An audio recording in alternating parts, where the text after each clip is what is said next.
Hello! Vegetable biryani ఎలా తయారు చేసుకోవాలో చూద్దాము. ముందుగా ఆయిల్‌లో చిన్నగా కట్ చేసుకున్న ఆనియన్స్ వేసుకొని ఫ్రై చేసుకోవాలి.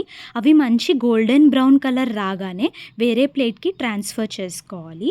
ఇక్కడ ఈ వెజిటబుల్ బిర్యానీకి మేము 3 వెజిటబుల్స్ తీసుకున్నాము.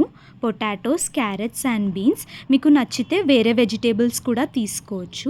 వీటిని మంచి పెద్ద ముక్కలుగా కట్ చేసుకోవాలి. ఇప్పుడు అదే ఆయిల్‌లో ఈ 3 వెజిటబుల్స్‌ని వేసుకొని కొద్దిగా ఫ్రై చేసుకోండి. ముక్కలు కొంచెం ఫ్రై అవ్వగానే వీటిని ఒక బౌల్‌లోకి ట్రాన్స్‌ఫర్ చేసుకోవాలి. ఇప్పుడు ఈ వెజిటబుల్స్‌లో మనము పచ్చిమిరపకాయలు, పుదీనా యాడ్ చేసుకోవాలి. అలాగే ఇందులో అల్లం వెల్లుల్లి పేస్ట్, టమాటో ముక్కలు, ఒక నిమ్మరసం కూడా పిండుకోవాలి. ఇప్పుడు ఇందులో తగినంత ఉప్పు, కారం ఏసుకొని స్పైసెస్ మొత్తం ముక్కలోకి పట్టేలాగా మంచిగా కలుపుకుందాము. ఇప్పుడు మ్యాగ్నేషన్ కోసం పెరుగు యాడ్ చేసుకొని మంచిగా కలుపుకుందాము. ఇప్పుడు ఇందులో ఒక బిర్యానీ లీఫ్, స్పైసెస్, పసుపు, మనం ఫ్రై చేసి పెట్టుకున్న ఆనియన్స్, కొత్తిమీర యాడ్ చేసుకొని మంచిగా కలుపుకోవాలి. ఇది మొత్తం మన వెజిటబుల్ మిక్స్చర్. ఇప్పుడు మనం అన్నం ఎలా చేసుకోవాలో చూద్దాము. ఒక పెద్ద బాండీలో వాటర్, బిర్యానీ లీవ్స్, స్పైసెస్, పుదీనా, సాల్ట్, ఆయిల్ యాడ్ చేసుకోవాలి.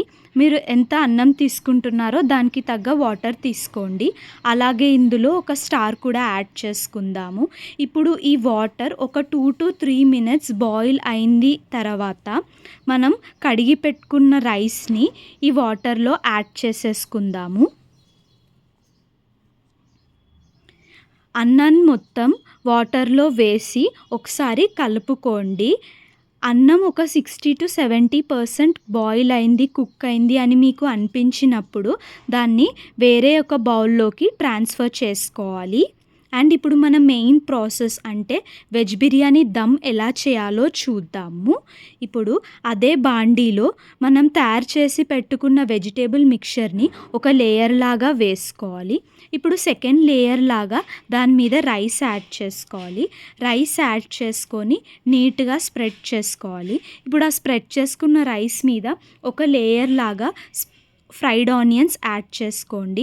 అండ్ మళ్ళీ దీని మీద ఇంకొక లేయర్ లాగా రైస్ యాడ్ చేసుకొని స్ప్రెడ్ చేసుకున్న తర్వాత లాస్ట్‌కి మనం మిగిలిపోయిన ఫ్రైడ్ ఆనియన్స్ అండ్ అలాగే కొద్దిగా పెరుగు కూడా యాడ్ చేసుకుంటే సరిపోతుంది.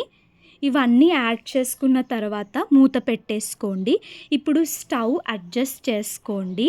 సిమ్ టు హై అడ్జస్ట్ చేసుకున్న తర్వాత ఒక బరువుగా ఉన్న గిన్నెని మనం బిర్యానీ గిన్నె మీద పెట్టి అన్నాన్ని ఉడికించుకోవడమే. అండ్ అన్నం మంచిగా ఉడికింది అని మీకు అనిపించినప్పుడు స్టవ్ ఆఫ్ చేసుకోవడమే. అంతే, టేస్టీ వెజిటేబుల్ బిర్యానీ రెడీ అయిపోయింది. ఈ ప్రాసెస్‌లో మీరు ఉప్పు ఎక్కువ తక్కువలు ఉంటే చూసుకోవచ్చు. అంతేకాకుండా నచ్చితే మీకు క్యాష్యూ నట్స్ కానీ, కుంకుమ పువ్వు నీళ్ళు కూడా ఇందులో మీరు యాడ్ చేసుకోవచ్చు. చూసారు కదా బిర్యానీ హాట్‌గా ఎంత బావుందో. ఈ బిర్యానీ మొత్తం చేసింది మా నానమ్మ.